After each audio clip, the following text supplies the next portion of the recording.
It was just after 2 in the morning when I left work that night, and the roads were as empty as I had ever seen them.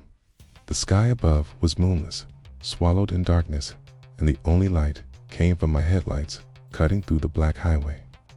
The road home was long, narrow, and surrounded by dense woods that seemed to press in closer the farther I drove. Even though I was used to this commute, something about that night felt wrong from the start. The air was still heavy, and I had this creeping sensation in my gut that I wasn't alone out there. The first stretch of the drive went quietly, almost too quietly. My radio played faint static, and the only other sound was the steady hum of my engine. I cracked the window to let in the cold night air, hoping it would wake me up a bit, but instead, it only made me shiver. My grip on the wheel tightened for no reason other than the strange weight that seemed to hang in the atmosphere. It was as if the woods themselves were watching me. About 20 minutes in, I noticed something up ahead on the shoulder. At first glance, I thought it might be roadkill or maybe even some abandoned trash. But as I got closer, my stomach dropped. It wasn't an animal, and it wasn't garbage. It was a man. He was standing just a few inches from the white line, stiff as a statue, arms hanging lifelessly at his sides. His head was slightly tilted, and he faced the forest rather than the road. I passed him quickly, my heart thundering in my chest, and as I looked into the rearview mirror, he didn't move. Not even a twitch.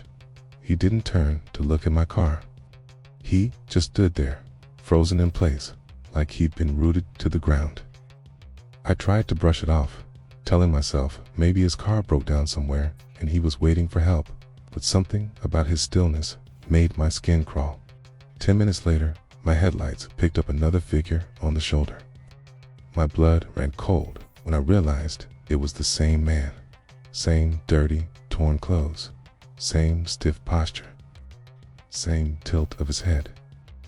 I could feel my palms sweating as I gripped the steering wheel harder. There was no possible way he could have gotten ahead of me on foot. Not that quickly.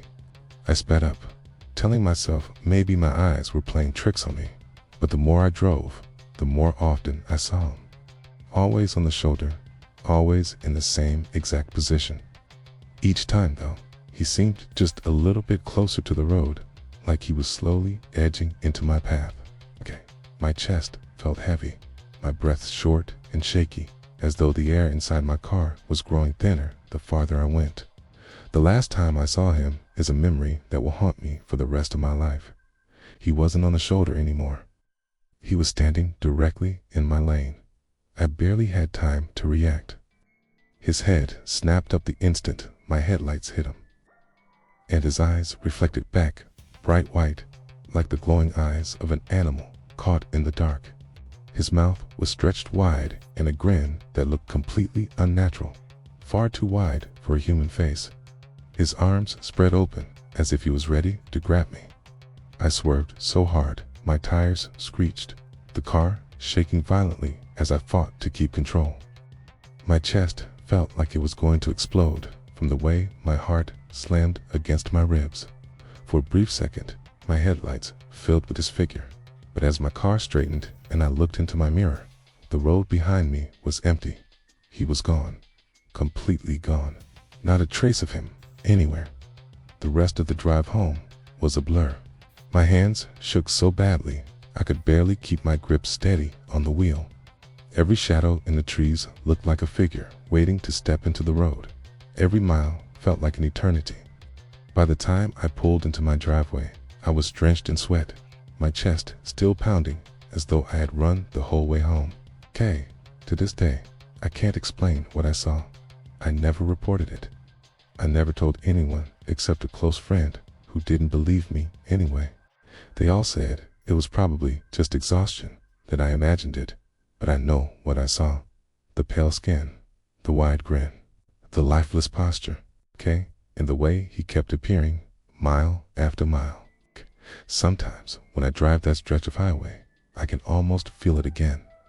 That same dread creeping up my spine, that same suffocating weight in the air. I can't help but glance at the shoulders of the road, Terrified, I'll see him standing there again, waiting. And maybe that's the worst part. The not knowing. Was he real? Was he a ghost? Or was it something else entirely? All I know for sure is that on dark, empty nights, when the world is silent and the highway is mine alone, I can feel him out there, just beyond the reach of my headlights, watching. I was 19 when this happened, still living with my parents and working late shifts at a small grocery store. That particular Friday night, I stayed a little later than usual after hanging out at my girlfriend's place. By the time I finally got in my car, it was just past 1 in the morning. The streets were quiet, the kind of silence that makes you feel like the world has been abandoned. And my drive home was nothing but long stretches of back roads cutting through farmland and patches of thick woods. I actually liked the solitude most nights, but that night, the silence felt different. About 10 minutes into my drive, I noticed headlights appear in my rearview mirror. At first, I didn't think much of it. Cars came and went all the time, even at night. But what made me uneasy was how close they stayed to me. It wasn't just casual traffic. Whoever was behind me matched my speed exactly, staying far too close for comfort. Their headlights filling my mirror until I couldn't see anything but that harsh glare. I tested them without meaning to, slowing down just a little, but their car slowed down too, keeping that same tight distance. My chest grew heavy as a realization crept in. They weren't just driving, they were following me. The thought made my stomach twist and my hands tightened on the wheel until my knuckles turned white.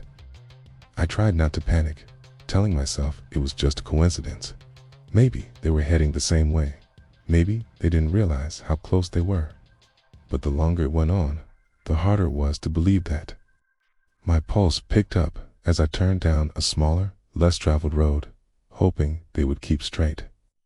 My heart sank when their headlights turned right behind me. At that point, my nerves were shot. I could feel sweat gathering in my palms, and every beat of my heart echoed in my ears. I started speeding up, pushing my car faster down the winding road. For a second, I thought maybe I'd lose them, but within moments, their headlights closed the distance again, almost blinding me. They were right on my bumper, close enough that if I braked even slightly, they'd slam straight into me. I muttered to myself in a shaky voice, what did they want? The sound of my own voice didn't calm, emit, only made me more aware of how terrified I was. I took another random turn, then another, weaving through side streets I didn't even recognize. Each time, the car stayed with me, their headlights like a predator's eyes, never losing sight of me. My fear turned into full-blown panic when I realized where I had ended up.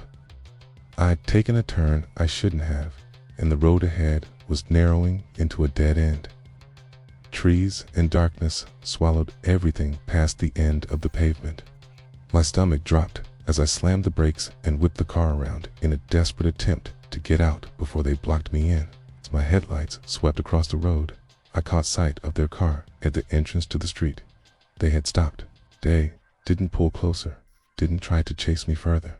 They just sat there, engine running, headlights pointed directly at me.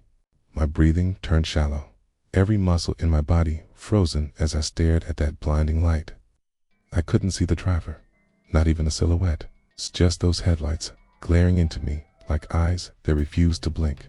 Seconds felt like hours. My chest ached from how hard my heart was slamming against my ribs. My mind raced with possibilities.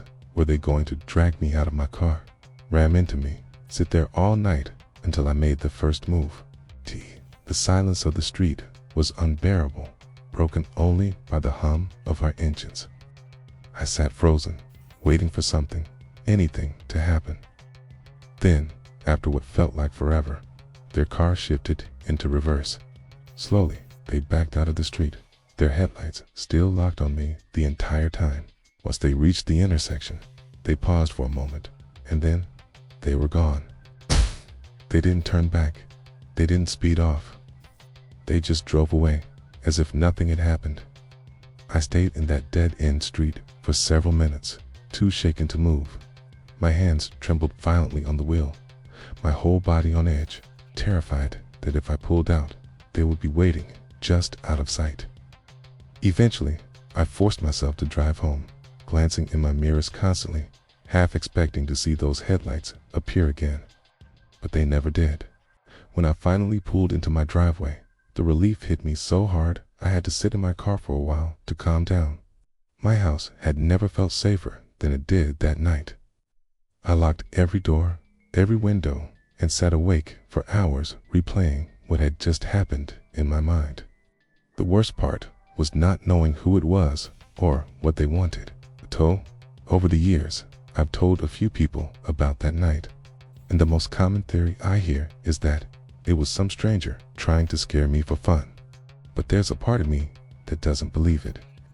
The way they followed me through every turn, the way they cornered me in that dead end, the way they sat there watching without moving an inch didn't feel like a joke. It felt deliberate. Even now, whenever I drive late at night and see headlights appear behind me, I can feel that same dread in my chest. Can't help but tense up, watching every move they make, waiting to see if they'll turn when I turn. I never want to relive that night again, but in the back of my mind, I know it could happen at any time. That thought alone is enough to make every nighttime drive feel dangerous. It was around 3 in the morning when this happened, and I was driving home from a long, late night shift. My route was mostly back roads through farmland and thick woods with almost no traffic at that hour. I was exhausted, the kind of tired where your eyes burn and your body just wants to collapse, but I forced myself to stay alert. The road was pitch black except for the narrow beam of my headlights, and the silence of the night was unsettling, almost oppressive. I remember telling myself it was just another quiet drive home, but what happened next still makes my stomach tighten whenever I think about it. As I came around a slight bend, my headlights caught something in the distance. At first, it looked like a figure, but I assumed it had to be a trick of my tired eyes. But the closer I got, the clearer it became. It wasn't a shadow. It wasn't an animal. It was a woman standing directly in the middle of the road. I slammed on the brakes, the tires squealing as the car lurched to a stop. My seatbelt dug hard into my chest, and my heart nearly jumped into my throat. She was no more than 20 feet in front of me, standing perfectly still. She wore a long, white nightgown that looked almost old-fashioned, the kind you'd expect someone's grandmother to wear in the 1950s. Her hair was long, dark, and tangled, hanging in front of her face like a curtain. What unnerved me most was how she didn't move at all. She didn't flinch at the sound of my car screeching to a stop. She didn't acknowledge my headlights blinding her. She just stood there, her head tilted at an odd angle that made her look broken, almost lifeless. For a moment, I thought maybe she needed help. Maybe she had wandered from a nearby house. Maybe she'd been in some kind of accident.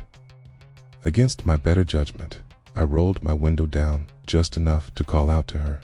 My voice cracked as I shouted, "Are you okay?" My words seemed to vanish into the night air. She didn't respond, didn't even twitch.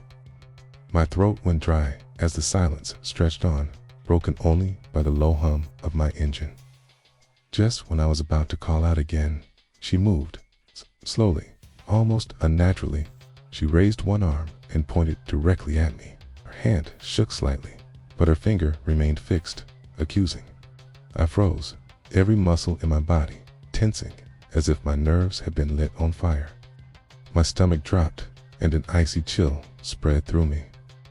There was no sound, no explanations, just her silent gesture aimed straight at me. Something deep in my gut told me to leave. I slammed my foot on the gas, swerving around her as quickly as I could. My tires kicked up dirt from the shoulder as I narrowly avoided hitting her. For a split second, as I passed, I risked a glance at her face. What I saw still haunts me. Her skin was pale, almost gray, stretched too tight against her bones. Her mouth hung open, far too wide, like her jaw was unhinged, and her eyes, tease, they weren't eyes at all. They were black, completely black. I nearly lost control of the wheel as terror surged through me. My breathing grew frantic, shallow and fast, my hands shaking violently as I tried to steady the car. I didn't dare look back, but the image of her face burned itself into my mind. Tease, every instinct in me screamed to get away, to put as much distance between myself and that figure as possible. The road stretched endlessly before me, but no matter how fast I drove, I couldn't shake the feeling that she was still close. Finally, when I felt like I had put miles between us, I forced myself to glance into the rearview mirror. My heart stuttered when I saw the empty road behind me. Nothing but darkness and the faint outline of trees. Relief started to creep in, but it was short-lived, because just as I shifted my eyes back to the road ahead, I swear I saw her again, standing far in the distance, waiting. My mind was spiraling. I told myself it couldn't be real, that I was imagining things because I was exhausted. But deep down, I knew it wasn't my mind playing tricks. The dread in my chest was too heavy, too real. The air inside the car felt freezing, colder than the night air outside, and every hair on my body stood on end. I gripped the steering wheel until my fingers ached, focusing on nothing but getting home as fast as I could. When I finally pulled into my driveway, I sat in the car with the engine still running, my chest heaving as though I had just run for miles. I couldn't bring myself to move, terrified that if I opened the door, she would be standing at the edge of the yard, watching.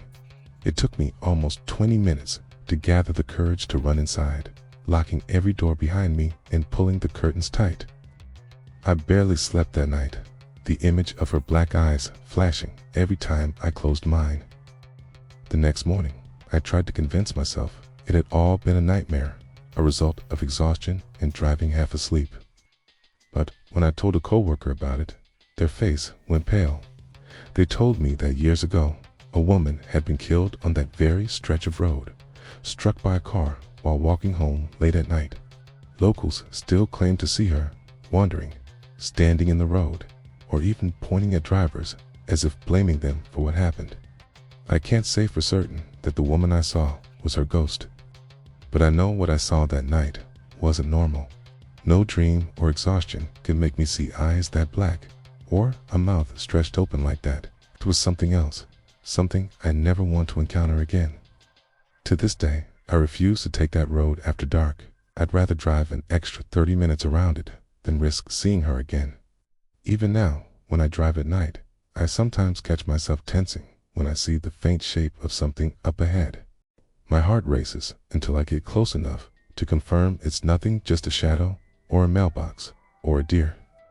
But in that split second, before I know for sure, I feel the same paralyzing fear, the same icy dread, as though she might appear again, waiting in the middle of the road.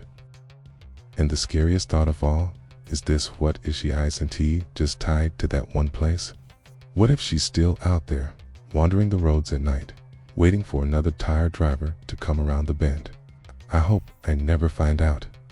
Those were 3 disturbing true horror stories from people driving at night.